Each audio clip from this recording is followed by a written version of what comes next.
These days there's a lot of popularity surrounding ministries that are working against the human trafficking. So much sex slavery going on in these nations, despicable stuff. The problem is that these girls are sold by their parents. Now what do you do if you're born into this kind of a situation? In fact, maybe your uncle is even the pimp. Well, how about if your mother is the pimp? This is today's story.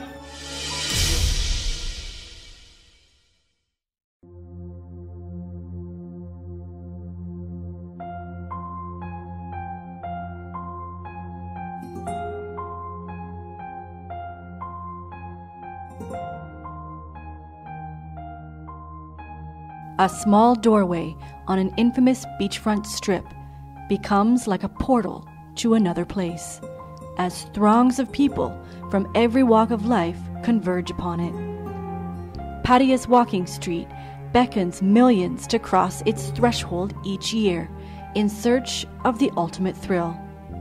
Yet behind the facade of happiness and fun lies a seedy underworld where sex becomes a commodity and innocence is traded in for the good of the family. Zhang's mother is a prostitute who began pimping Zhang's older sister on Patia's Walking Street when Zhang was just a child. แจงเนี่ยนะคะเกิดที่พัทยาตรงซอยบุพา I was born in Pattaya. My mother was always working in the bar or playing cards. She actually gave birth to me in the pool hall she went to. She was a drug addict. I never knew my father. Growing up, my mother was always gone. She would give me money for dinner, but other than that, I was on my own. As I grew older, my mother would use me to sell drugs. My mother forced my sister to become a prostitute, and although I didn't understand much about that, I know my sister was unhappy. When Zhang was just 14, her mother approached her with a shocking proposition. One night, my mother, sister, and I shared a rare dinner together. As we ate, my mother said, "Zhang, do you love me? If you love me, you need to take care of me." Zhang's mother informed her there was a man who had offered to pay 100,000 baht to have sex with Zhang because she was a virgin. Her mother pressured her to go along with the idea. Zhang was confused. Her sister was horrified. I didn't understand what my mother was saying, but my sister threw her plate on the ground and shouted, "No, she is too young."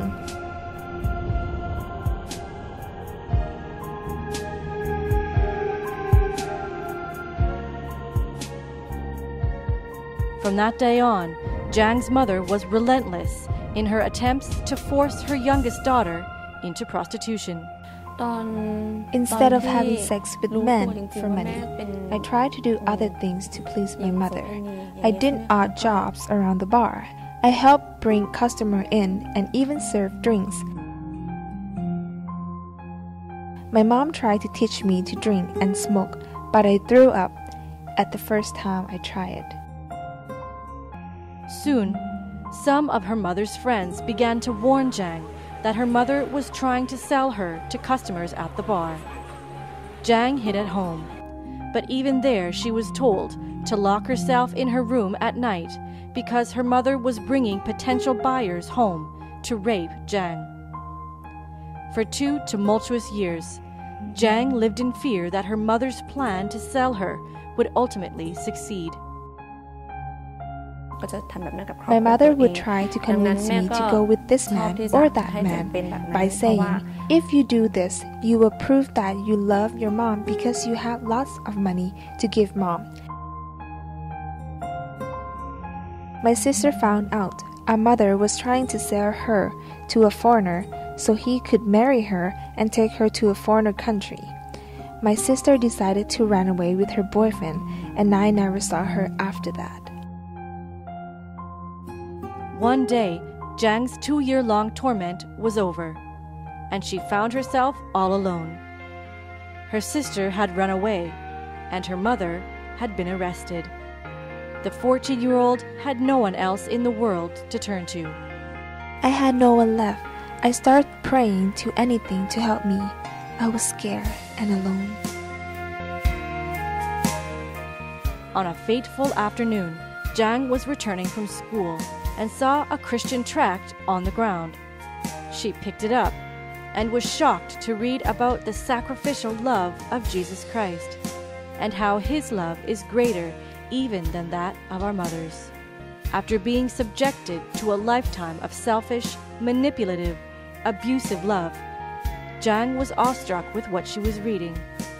She immediately mailed a letter to the address of the church stamped on the tract, asking for more information about God. The church became my second home after my mom was sent to prison and my sister ran away.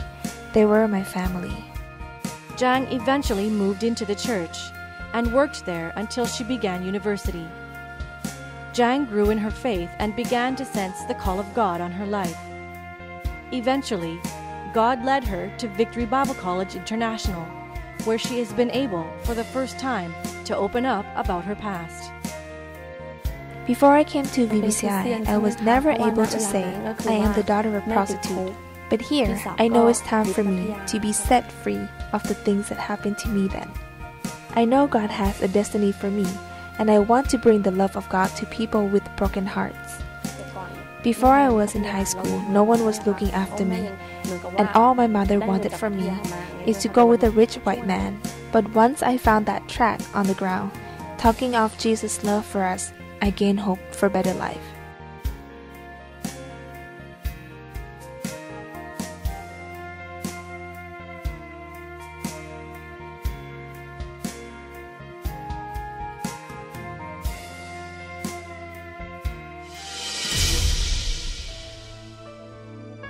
For Jang, a simple tract that she found laying on the ground talking about the love of Jesus was such a stark contrast with her mother's selfish love. And now this girl, I mean, she's a beautiful girl. She's an integral part of our ministry and we just all love her. The interesting thing for me is that she has kept herself absolutely pure and had a heart to serve Jesus through very difficult times. Now she's in our Victory Bible College here in Asia studying to become a leader, and already we see her taking leadership roles in the ministry even in her first semester. I tell you what, this girl is going to go some places and do some amazing things because she is determined to keep her heart right in a very difficult circumstance. I want you to come back next week for another amazing story of action that's happening on this side of the continuum.